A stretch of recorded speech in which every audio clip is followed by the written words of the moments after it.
الله بالخير. لعل تعددية الأقطاب فرصة ذهبية لشعوب أمريكا اللاتينية، مستند لمعهد ترايكونتيننتل بعنوان التطلع نحو الصين. تعددية الأقطاب فرصة لشعوب أمريكا اللاتينية، يقارب التحديات العميقة والفرص الكبيرة التي تنتظر دول عالم الجنوب، ولا سيما دول أمريكا اللاتينية، نتيجة التحول الجيوسياسي من الغرب إلى الشرق في ظل عودة ظهور الصين كقوة اقتصادية ولاعب عالمي. كيف تستفيد أمريكا اللاتينية من فرص الاستثمار الصيني والقوة الجيوسياسية الصاعدة للتعددية القطبية؟ ما هو دور أمريكا اللاتينية في هذا العالم الجديد المتعدد الأقطاب؟ وهل هي مفتاح التحول؟ هل تكسب دولها معركة السيادة ضد واشنطن وأذرعها الدولية؟ العالم المالي المتعدد الأقطاب أصبح واقعاً.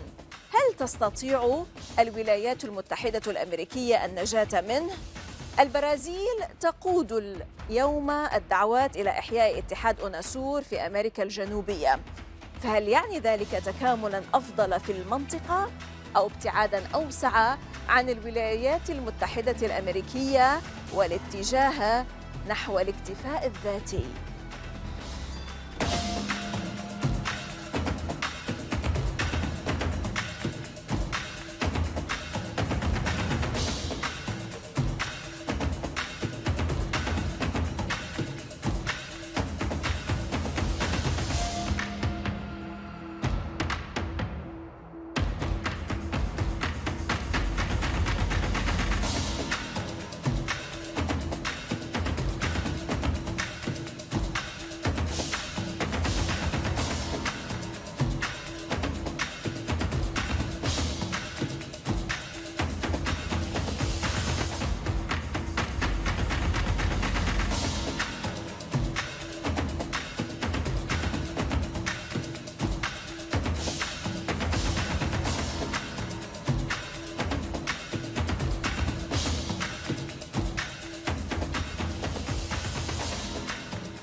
نرحب بكم ونرى ونسمع أكثر من ضيفنا الباحث السياسي البرازيلي رافائيل ماشادو في البعد الأقرب.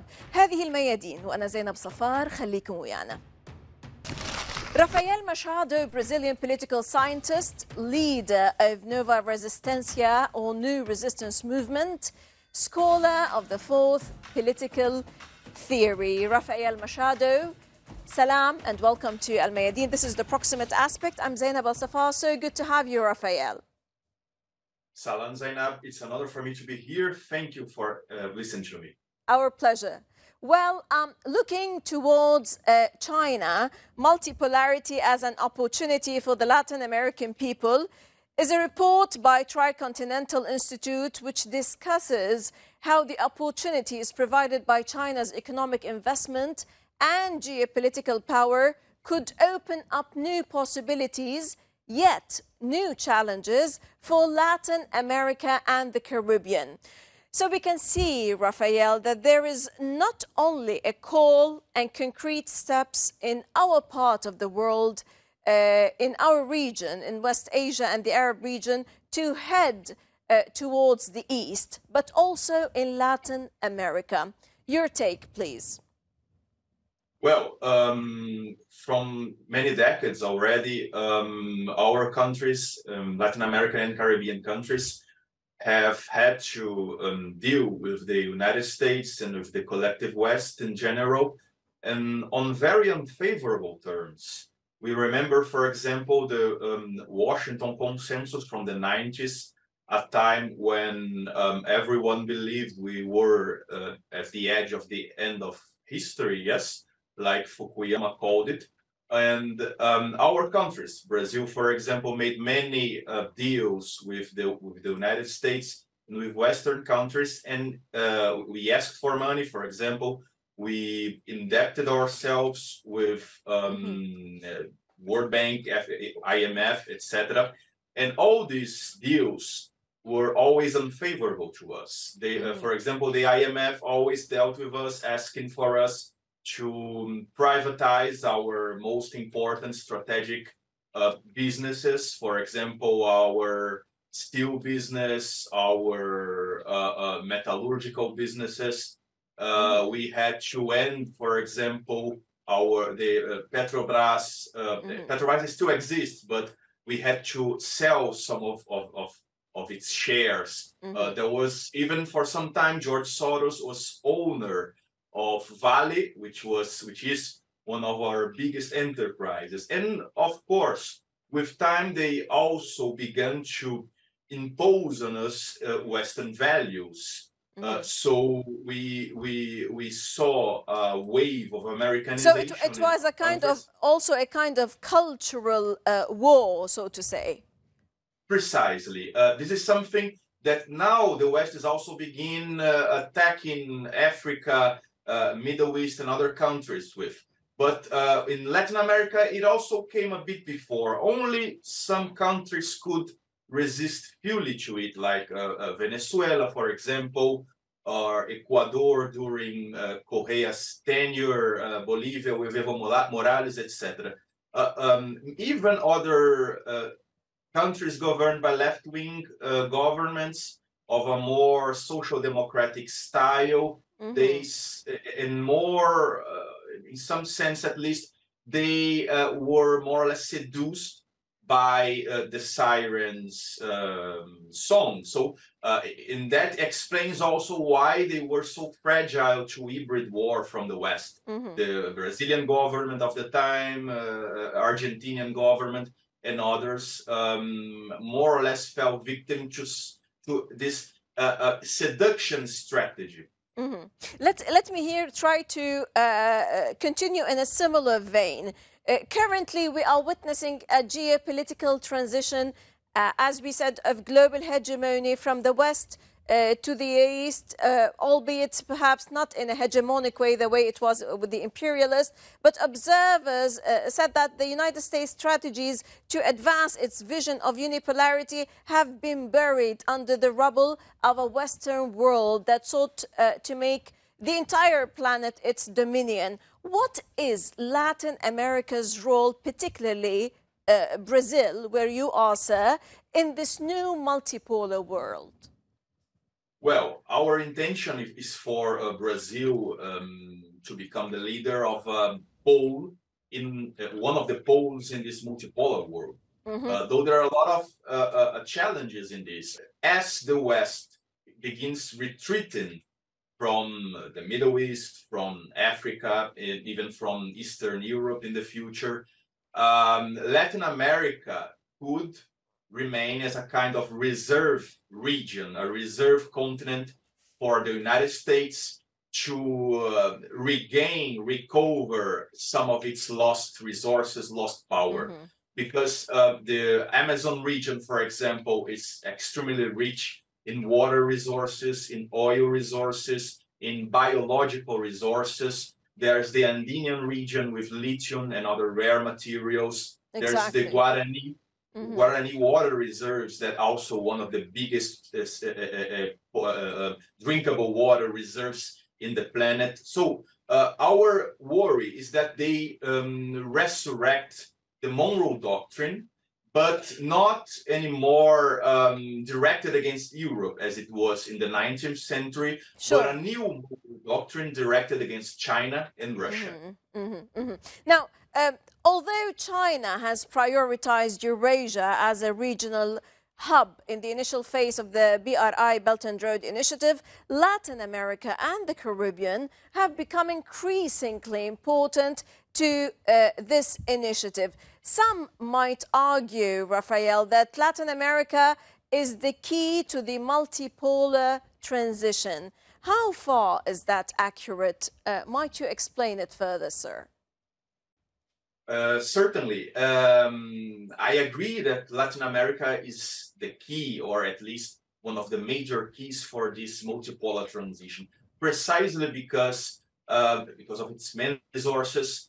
If the United States managed to subdue Latin American and Caribbean governments, to seduce them or subdue them or change them through color revolutions, for example, then maybe the United States could avoid the end of the unipolar moment, of the unipolar world, because it will not be only the North American continent, United States and its Canadian subsidiary, but it will be the Mexican resources, the Caribbean resources, the Brazilian resources, and all others, including our access to Antarctica, for example, where Argentina has a large share of the Antarctica with its many future resources like silver, etc. All of that will be under control of Washington, so they will be able to avoid its fall from grace. So I think that China and Russia should, of course, China is in a better position than Russia right now. They should give a lot of attention to Latin America, not only on trade and investment opportunities, but also on cultural partnerships, social activities, assistance activities, so that we may break the Western imperialistic propaganda about China, which is seen by many people as a menace, and also because Brazil is very fragile. Brazil and other countries here are very fragile to the action of NGOs. I'll give you a concrete example. One of the major projects of China in our countries is to connect the Atlantic Ocean to the Pacific Ocean with with railways from the Santos port to the other side of the continent, yes, to the Pacific Ocean, probably through Bolivia and Peru, but it wasn't formalized. Everything wasn't absolutely defined. The problem is that NGOs in Brazil, acting through the judiciary system, always block any kind of infrastructure project using the arguments, using the excuses of environmental concerns, of minority rights concerns, etc. Of course, environment. Yes, this is where George Soros NGOs jump in. Precisely. So, for example, they always find a lost tribe that nobody even knew existed. So they use more or less similar strategies like they use with the Uyghur question in China, or the minority questions in Russia, for example. Oh, the Siberians want to secede from Russia, exactly, or the Chinese, etc. Yes. So they also are using this in Brazil with our indigenous However, Rafael, although China avoids any kind of diplomatic confrontation with the U.S., yet Washington's response to China's relations with Latin America and the Caribbean has often been hostile and threatening. Observers say that if the dollar is the beating heart of the American hegemony, Latin America is the ribcage. So whatever happens to the ribcage makes the heart more vulnerable. Don't you believe that the key to the multipolar transition is the opening of the Latin American front, Rafael?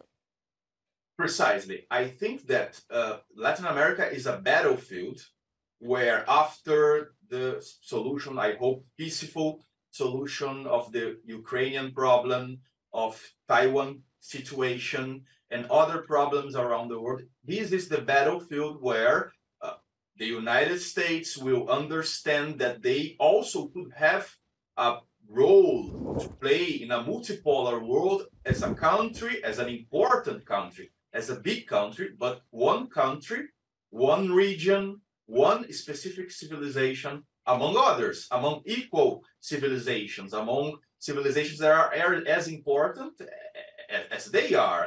Islamic civilization, Chinese civilization, Eurasian, and also Latin American. But last year, they put at their new national security doctrine, which was signed by Joe Biden, they put all the Americas, all the continents, as part of their national security concerns. They didn't specify that we were our own region. So we have been receiving visitors from the United States almost monthly, for example. We just had Victoria Nuland, and where Victoria Nuland goes, bad things happen. We had 2 months ago, Laura Richardson, which is the general of Southcom, the South Atlantic Command, and she visited dozens of military bases in Brazil. So this connection between Brazilian military and the United States military is worrying. George Soros and all the other think tanks throw millions of dollars every year to all kinds of NGOs, which block all major infrastructure work, which seed political polarization, racial polarization, narratives of civil war, of fragmentation, etc. True. Well, so we actually need China's help. I think China, Russia, Iran, and other countries which are more experienced with fighting hybrid war should pay more attention to Latin America. We actually need their help. We need to build bridges among our regions. In this sense, Rafael, currently 21 Latin America and the Caribbean countries have signed cooperation memoranda or agreements with China as part of the BRI. From the standpoint of the Latin American people, what are the political objectives of this deepened connection? How does Latin America benefit from Chinese investment opportunities and the rising geopolitical power of multipolarity? Quickly, if I may.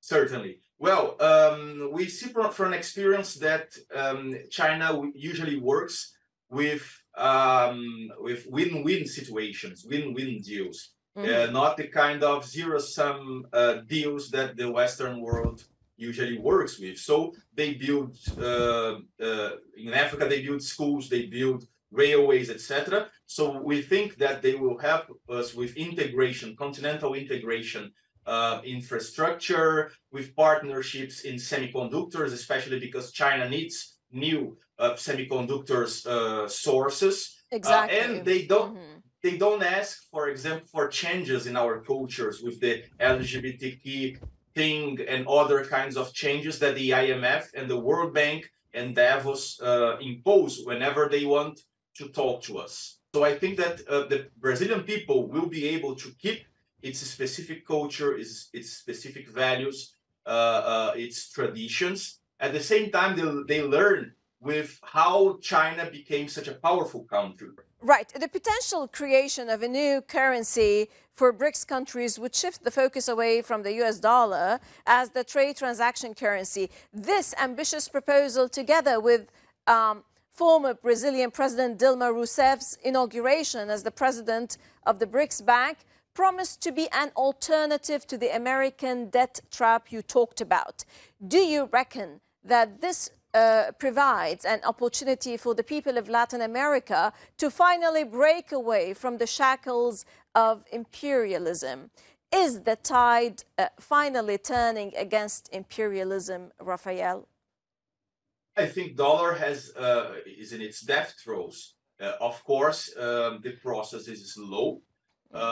We have, for example, in Argentina, a country which, with most of its economy dollarized, some other Central American countries also are extremely dependent on dollar. So we need more options. We need to be able to trade in yuan, in rubles, or in this specific new currency, which some people even say will be backed by gold, which is very interesting, so that we can precisely put some limits on this philosophy of usury that basically enslave people. Now, we all know that Brazil is the largest economy and country in South America. It holds considerable regional influence as the leading force behind continental integration. President Lula has an aim of reviving the Union of South American Nations, Ounasor, which would boost cooperation and trade across the region. Is Latin America on the way towards a new type of regional integration or a wider move away from the US and towards a kind of self-sufficiency? Well, I think that these initiatives are extremely important with the resurrection of Oonasur, and they are fundamental for us to gain some measure of self-sufficiency and actually turn our continent, our civilization into a pole in the future multipolar world order. But we need to be extremely careful with, for example, these offers from the European Union, which is precisely trying to exit from the Chinese economic advances by subduing us to German industry, which is in extreme crisis. So they want us to keep selling only commodities, simple commodities, iron, oil, crude oil, etc., and keep importing European industrial goods. So you need to, but Lula at least is being extremely, he isn't accepting all of it. He's trying to negotiate better terms with these European Union, Mercosur deals. So we need to keep paying attention so that our country actually goes towards self-sufficiency and the status as a pole in the multipolar world. Right. Obviously, the global south is forging a new foreign policy vis-à-vis conflicts between the great powers. What is the role of Brazil, led by President Lula, in this new equation? What are the pressures on Brazil as a result of its non-alignment policy, especially when it comes to the Russia-Ukraine conflict? Well, Lula has tried to arrive to a peaceful solution for this very sad conflict among broader nations, as a matter of fact.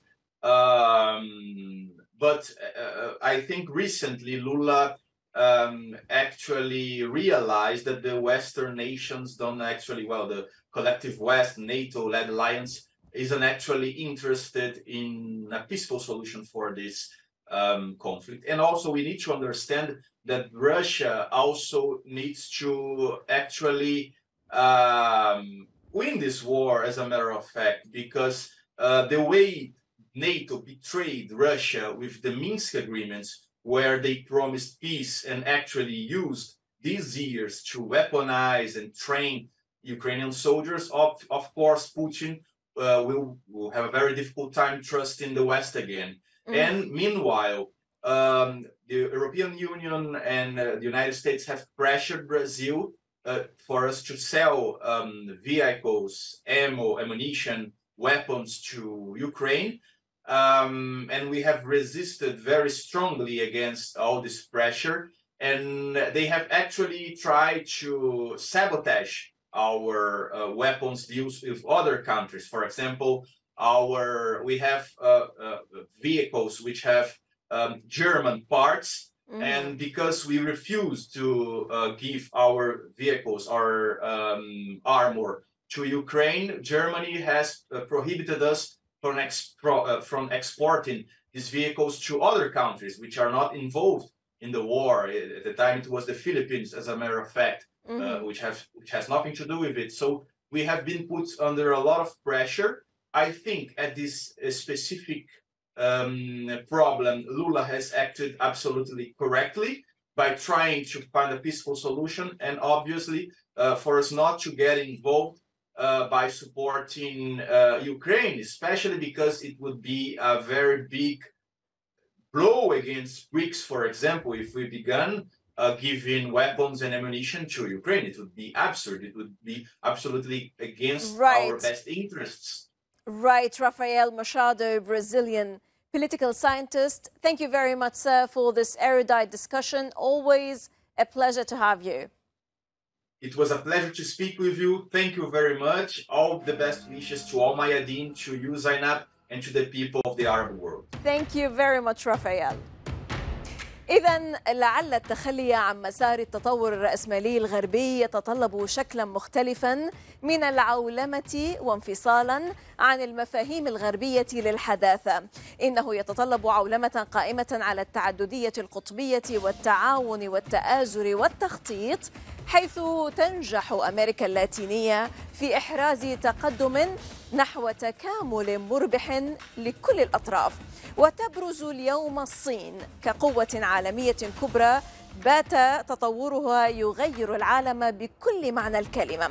ولكن بناء مستقبل جديد متعدد الأقطاب يصون سيادة الدول النامية سيعتمد أيضاً على ما إذا كانت الشعوب ستستفيد من هذا الواقع الجيوسياسي المتغير لتوحيد وتوطيد وترسيخ مشروع البلد وباتريا جراندي أو الوطن العظيم الذي يضع مصالح الأغلبية في المقام الأول.